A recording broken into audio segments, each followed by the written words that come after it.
कहानी की शुरुआत एक कपल के कार एक्सीडेंट से होती है।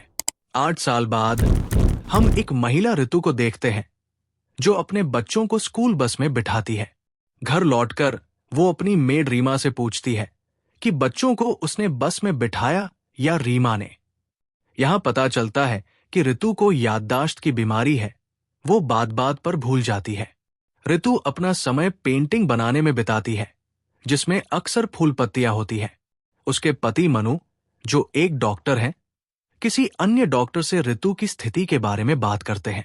फ्लैशबैक में दिखाया जाता है कि कार एक्सीडेंट के बाद डॉक्टर ने मनु को बताया था कि ऋतु की याददाश्त आती जाती रहेगी और उसे अब विशेष देखभाल की आवश्यकता होगी। वर्तमान में ऋतु की मेड रीमा उसकी पेंटिंग्स पैक करती है और अपने पति बिज्जू, जो ऋतु और मनु का ड्राइवर है, के साथ उन्हें 3,000 रुपए में बेचती है। ऋतु को आश्चर्य होता है कि उसकी पेंटिंग्स कौन खरीदता है। दरअसल मनु ही उन्हें खरीदकर अपने फार्म हाउस में सजाता है। एक दिन ऋतु दुखी होती है क्योंकि वो फूल पत्तियों के अलावा कुछ भी नहीं बना पाती है। मनु उसे शांत करता है और सुला देता है। फिर वो ऋतु के फोन से उसकी पेंटिंग्स की फोटो डिलीट कर देता है, जो रहस्यमय व्यवहार लगता है। रात में ऋतु को अजीब आवाजें सुनाई देती है। मनु कहता है कि ये उसका भ्रम है और सुरक्षा के लिए सिक्योरिटी अलार्म और कैमरे लगवाने का फैसला करता है। जब सिक्योरिटी टीम घर आती है तो ऋतु घबराकर चाकू से उन्हें मारने की कोशिश करती है क्योंकि वो सब भूल चुकी थी और उन्हें अजनबी समझ रही थी। मनु उसे थप्पड़ मारकर शांत करता है जिससे वो बेहोश हो जाती है। एक अन्य रात ऋतु फिर अजीब आवाजें सुनती है और जब वो जांच करने के लिए उठती है उसे कोई पीछे से पकड़ लेता है। अगले दिन मनु के सिर पर चोट का निशान होता है। वो दावा करता है कि एक चोर ने हमला किया था और उसके सिर पर मारा था। ऋतु पूछती है कि उनकी कार कहाँ है और मनु बताता है कि वो सर्विसिंग के लिए गई है। ऋतु टीवी पर न्यूज देखती है जिसमें छाया नाम की लड़की के अपहरण की खबर है। इस तस्वीर को देखकर उसे सनफ्लावर के फूलों के बगीचे और उनमें छाया की कल्पना आती है। साथ ही उसका सिर दर्द करने लगता है। ऋतु अपना ब्रेसलेट नहीं ढूंढ पाती है जिसे मनु ने उसे दिया था। वो एक नई पेंटिंग बनाती है जिसमें बैटमैन, खरगोश और सनफ्लावर के फूल हैं। पुलिस अधिकारी डेविड मनु के घर आता है और ऋतु से छाया के अपहरण के बारे में पूछताछ करता है। पता चलता है कि ऋतु छाया के अपहरण के समय वहां मौजूद थी। जब डेविड दबाव डालता है तो ऋतु को याद आता है कि उसने छाया को रीमा के साथ देखा था।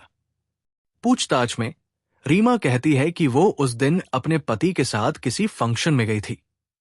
डेविड मनु से ऋतु की स्थिति के बारे में पूछता है। मनु बताता है कि ऋतु उन्हीं लोगों को याद रखती है जिन्हें वो नियमित रूप से देखती है और जब वो किसी को लंबे समय तक नहीं देखती तो कल्पना करने लगती है। वो ये भी खुलासा करता है कि ऋतु के कोई बच्चे नहीं है, वो उन्हें सिर्फ अपनी कल्पना में देखती है। ये सुनकर डेविड चौंक जाता है। एक साइकोलॉजिस्ट मीरा ऋतु का इलाज शुरू करती है और उससे पूछती है कि वो बार बार एक जैसी पेंटिंग क्यों बनाती है। डेविड बताता है कि ऋतु ने 7 बार छाया का पीछा किया था, लेकिन ऋतु को कुछ याद नहीं है। थेरेपी के दौरान ऋतु खुद को किसी तालाब में डूबते हुए देखती है और घबराकर रोने लगती है। मीरा थेरेपी बंद कर देती है और मनु से उस तालाब के बारे में पूछती है, लेकिन मनु कहता है कि उसे कुछ नहीं पता। मीरा को पता चलता है कि मनु ही ऋतु की पेंटिंग्स खरीदता है। वो उसके फार्म हाउस जाती है जहां वो लाल रस वाले पेड़ देखती है जिनकी ऋतु अक्सर पेंटिंग बनाती है। मीरा को वहां कुछ अजीब आवाजें सुनाई देती है और वो वहां से चली जाती है। पुलिस को एक लाश मिलती है जिसमें ऋतु का खोया हुआ ब्रेसलेट भी मिलता है। इसी बीच ऋतु, रीमा और बिज्जू कार सर्विस सेंटर जाते हैं जहां पता चलता है कि कार कभी सर्विसिंग के लिए नहीं आई थी। सेंटर का चौकीदार बताता है कि उस दिन ऋतु ही कार चला रही थी। जब मनु घर आता है ऋतु उससे सच्चाई मांगती है। मनु बताता है कि जिस रात चोर आए थे उन्होंने उसके सिर पर हमला किया था जिससे वो बेहोश हो गया था। तब ऋतु ने कार चलाई थी और कार पर खून लगने के कारण उन्होंने उसे धुलवाया था। एक बार फिर डेविड आता है और बताता है कि मीरा भी गायब हो गई है। कैमरा फुटेज से पता चलता है कि मीरा ऋतु से मिलने आई थी और उसकी 2 पेंटिंग्स लेकर गई थी। मनु रीमा के आने का इंतजार करता है, फिर फार्म हाउस चला जाता है। वहां वह मांस पकाता है और अपने कुत्तों को खिलाता है। शराब पीते हुए उसे अपने दादा की याद आती है।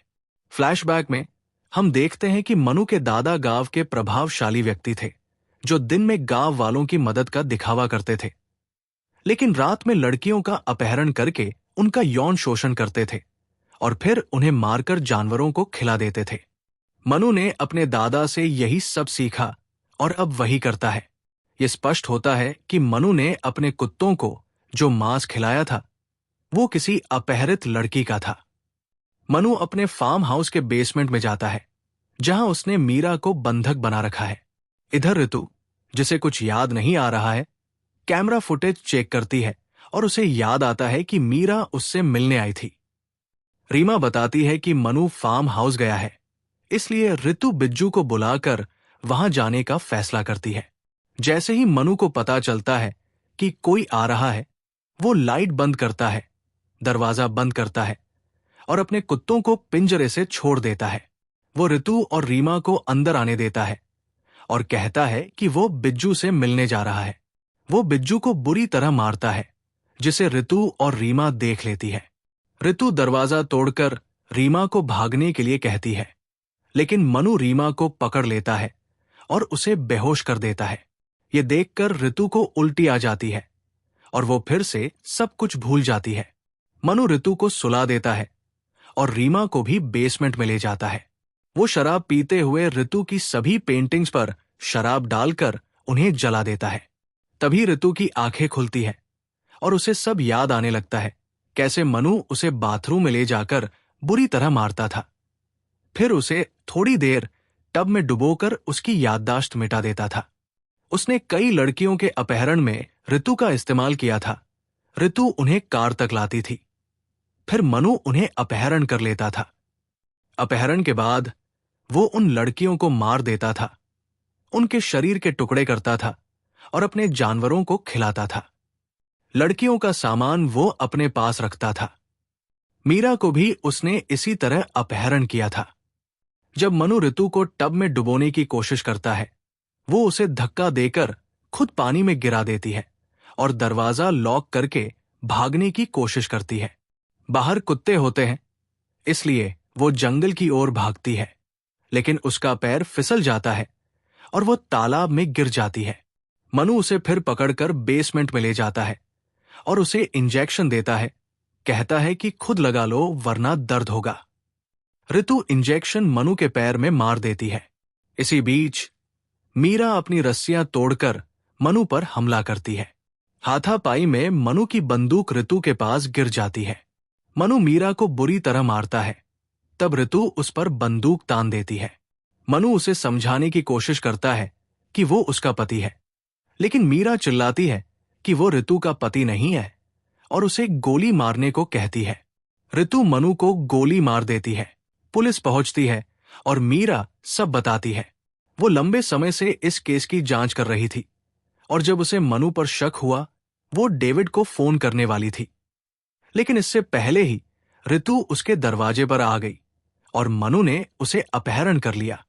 डेविड ऋतु को बताता है कि मनु ने 13 लड़कियों का अपहरण किया था और ऋतु अकेली बची हुई है, वो भी सिर्फ इसलिए क्योंकि उसका एक्सीडेंट हो गया था और उसकी याददाश्त चली गई थी, जिससे मनु को फायदा होता था। डेविड ऋतु को उसका असली नाम बताता है, एस्थर। अंत में एस्थर जेल में मनु से मिलती है। गोली उसके कंधे पर लगी थी, इसलिए वो मरा नहीं था। एस्थर उसे कोसकर वहां से चली जाती है। इस फिल्म में दिखाया गया है कि कैसे एक साइकोपैथ अपनी पत्नी की याददाश्त की बीमारी का फायदा उठाकर कई निर्दोष लड़कियों के अपहरण और हत्या में उसका इस्तेमाल करता है और अंत में कैसे सच्चाई सामने आती है।